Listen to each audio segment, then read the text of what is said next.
ప్రతిపక్షంలో ఉన్నప్పటికీ జగన్మోహన్ రెడ్డి ముస్లింల పక్షాన ధైర్యంగా నిలబడ్డారని అనంతపురం వైసీపీ మైనారిటీ నాయకులు బేగ్ అన్నారు. అనంతపురం వైఎస్ఆర్ కాంగ్రెస్ పార్టీ కార్యాలయంలో ఆయన మీడియాతో మాట్లాడుతూ వక్ఫ్ సవరణ బిల్లు కారణంగా ముస్లింలు ఆస్తులపై హక్కులను కోల్పోతున్నారన్నారు.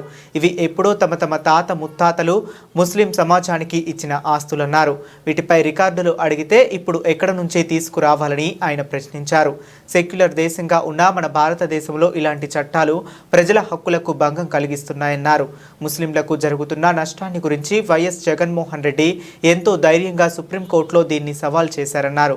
తెలుగుదేశం పార్టీ నాయకులు మాత్రం దీనిపై ద్వంద్వ వైఖరి అవలంబిస్తూ మా సమాజానికి మోసం చేస్తున్నారని ఆగ్రహం వ్యక్తం చేశారు. కేంద్ర ప్రభుత్వం తీసుకొస్తున్న ఈ వక్ఫ్ సవరణ చట్టం 2025 వల్ల దేశంలో అనేక మార్పులు జరిగేదానికి ఆస్కారం ఉంది. ఏ విధంగా అంటే న్యాయపరంగా కాక అనేక సమస్యలు కూడా ఉత్పన్నమవుతాయి. గతంలో వక్ఫ్ బోర్డుకు సంబంధించి ఉండే ఏ ప్రాపర్టీ అయినా దానికి సంబంధించి మొత్తం అధికారం ముస్లింలకి చేతుల్లో ఉండేది.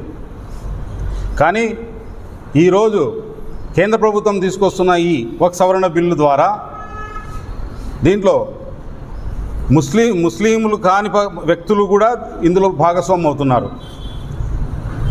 వాస్తవానికి ఇప్పుడుండే వక్ఫ్ ప్రాపర్టీలలో చాలా వరకు ఆ మసీదులు కానీ, శ్మశాన వాటికలు కానీ, మద్రసాలు కానీ వేటికి దేనికైనా సంబంధించి ప్రాపర్ డాక్యుమెంటేషన్ కానీ, డీడ్ కానీ ఏముండదు. కానీ మా ముత్తాతలు పెద్దలు ఇచ్చిన ప్రాపర్టీ కాబట్టి అది దానికి సంబంధించి వక్ఫ్ బోర్డు కిందనే వక్ఫ్ బోర్డు ప్రాపర్టీ అని చెప్పి దాన్ని ఇన్ని సంవత్సరాలు నడుస్తుండే. ఇప్పుడు ఈ కొత్త చట్టం తెచ్చిన తర్వాత ఈ ప్రాపర్టీ మాది అని మళ్ళీ మేము నిరూపించుకునే పరిస్థితి ఏర్పడుతుంది. అదేవిధంగా ఈ వక్ఫ్ బోర్డు చట్టం తీసుకురావడం వలన వక్ఫ్ బోర్డు CEO ముస్లిం ముందు అయితే ముస్లిం వ్యక్తి ఉండేవాడు. CEOగా కానీ, కౌన్సిల్ మెంబర్స్ కానీ అంతా ముస్లిమ్స్ ఉండేవాళ్ళు. ఇప్పుడు దాంట్లో కూడా ప్రతి బోర్డులో 4 వ్యక్తులు అదర్ దెన్ ముస్లిమ్స్ ఉండేదానికి కూడా ఈ కొత్త చట్టం తెచ్చారు. ఈ విధంగా చెప్పుకుంటూ పోతే ఈ భారత రాజ్యాంగంలో ముస్లింలకు ఉండే స్వేచ్ఛ ఒక విధంగా కోల్పోయినట్టే భావించాల్సి వస్తుంది. ఆర్టికల్ 25, 26 వల్ల అది ముస్లింలకు కల్పిస్తున్న హక్కు, ప్రాథమిక హక్కు ఏ విధంగా ముస్లింలకు సంబంధించి భారతదేశంలో ఉందని తెలియజేసేది. దాన్ని కూడా కించపరిచినట్టుగా ఈ సవరణ ఉంది. మేము అందుకే వైఎస్ఆర్ కాంగ్రెస్ పార్టీ వీటన్నింటి మీద సవాల్ చేస్తూ సుప్రీంకోర్టులో పిటిషన్ ఇవ్వబడింది. ఈ చంద్రబాబు నాయుడు గారు కేవలం ముస్లింలను ఓటు బ్యాంకుగా వాడుకున్నారే తప్ప ఈరోజు సెక్యులర్ విధానానికే తూట్లు పొడిచే వ్యక్తులు ఎవరైనా ఉన్నారంటే చంద్రబాబు నాయుడు గారు, అటుపక్క నితీష్ కుమార్. వార్లే పార్లమెంటులో ఓటు వేయకపోయింటే ఈ బిల్లు రాజ్యసభకు వెళ్ళేదా? ఈ సవరణ చట్టం తీసుకొస్తే ఏ వక్ఫ్ ఆస్తి అయినా కూడా ప్రభుత్వ ఆస్తిగానే పరిగణించాల్సి వస్తుంది. వీటి అన్నింటిపైన మేము సవాల్ చేస్తూ వైఎస్ఆర్ కాంగ్రెస్ పార్టీ సుప్రీంకోర్టులో పిటిషన్ వేసాం. అది బహుశా 2-3 రోజుల్లో దాని హీరింగ్ కూడా ఉంది.